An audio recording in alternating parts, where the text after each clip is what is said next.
ঝিনাইদহ সদর উপজেলার ৩ নং সাগান্না ইউনিয়ন বিএনপির উদ্যোগে কর্মী সভা অনুষ্ঠিত হয়েছে। উক্ত কর্মী সভায় প্রধান অতিথি হিসেবে উপস্থিত ছিলেন ঝিনাইদহ জেলা বিএনপির সভাপতি ও জেলা পরিষদের প্রশাসক অ্যাডভোকেট মোহাম্মদ আব্দুল মজিদ।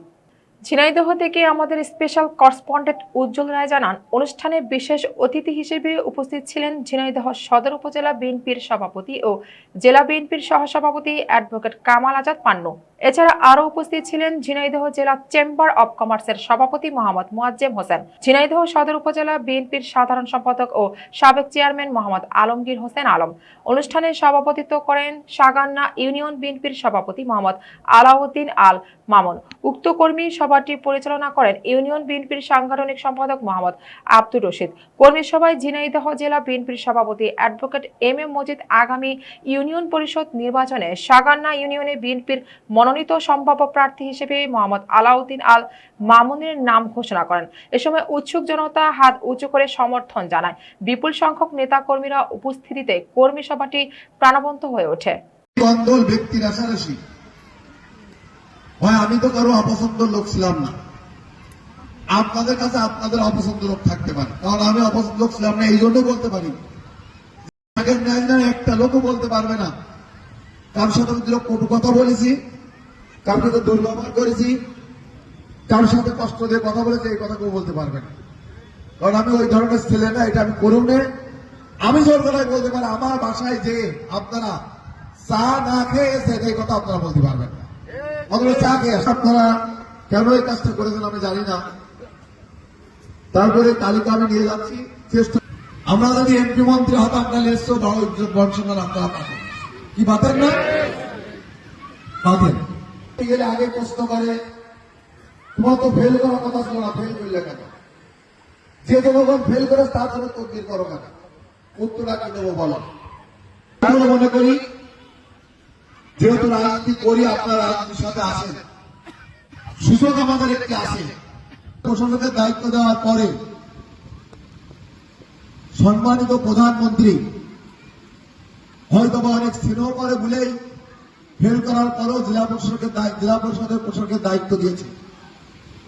উনি আমাকে ডেকে নিয়ে যে কথাগুলো বলেছে, আমাদের সরকার প্রধান তারেক রহমান নির্বাচিত হওয়ার 8 দিনের মাথায় 10,000 টাকার কৃষি ঋণ সুদ হওয়া মাফ করে দিয়ে, জানেন আপনারা? সুদ আসল মাফ করে জানেন আপনারা? 28 দিনের মাথায় বলছিল ফ্যামিলি কার্ড দেব, ফ্যামিলি কার্ড প্রকল্প চালু করেছে, জানেন আপনারা?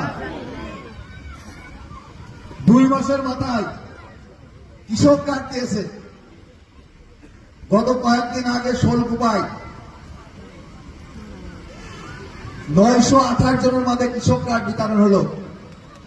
নিজের কাছে খুব কষ্ট পাচ্ছিলাম, বলার কিছু নাই। এই কৃষক কার্ড পাবে সাগের ইউনিয়ন, পেল না কেন? এই সাগের ইউনিয়ন পেল না কেন? আগামী মাসে ঝিনাইদহ আবার ফ্যামিলি কার্ড দেবে। ঝিনাইদহ হরিণা কোন লোক পাবে না, কেন পাবে না? ঝিনাইদহ জেলা আমাদের শোলকুপায় আসবে, ঝিনাইদহ আসবে না কেন? আপনারা অনেক আরামে আছেন, অনেক কষ্ট। যখন রাত্রে শুয়ে ভাবি ফেল করার সময় এখন এই কথা ভাবি, আমি জেলা বিএনপির সভাপতি, আমার জেলায় বাদ দিয়ে, আমার নির্বাচনের বাদ দিয়ে অন্য জেলায় তারেক রহমান যাচ্ছে। আপনাকে কষ্ট না লাগলে আমার কষ্ট লাগে। সেই খাল খনন করার কথা ছিল তারেক রহমানের, এসে সেইটা বাদ দিয়ে করছে শোলকুমায়। কষ্ট লাগে না আপনাকে? আমি এই কথাগুলো বলছি এই কারণেই, পরিষদের নির্বাচনের চেয়ারম্যানকে আমাকে দিতে পারবেন? আপনারা যদি আমাকে চেয়ারম্যান দেন, বিএনপির মনোনীত প্রার্থী আমি দেব, সেই প্রার্থী যদি আপনারা চেয়ারম্যান দেন, তাহলে আমি আপনাদের কথা দিচ্ছি, এই সাগেন্না ইউনিয়নে যা যা উন্নয়নের কথা বলছেন, আমি সেই উন্নয়নের ব্যবস্থা আপনাদের করব। আপনারা দিতে পারবেন? এই কথা কিন্তু বাড়ি যে ভুলে কি পারবেন? পারবেন? দিতে পারবেন? ওয়াদা করছেন? ওয়াদা করছেন? ওয়াদা করছেন? রাখেন, মেনে নেবেন? প্রার্থীকে এখন ঘোষণা করে দেব।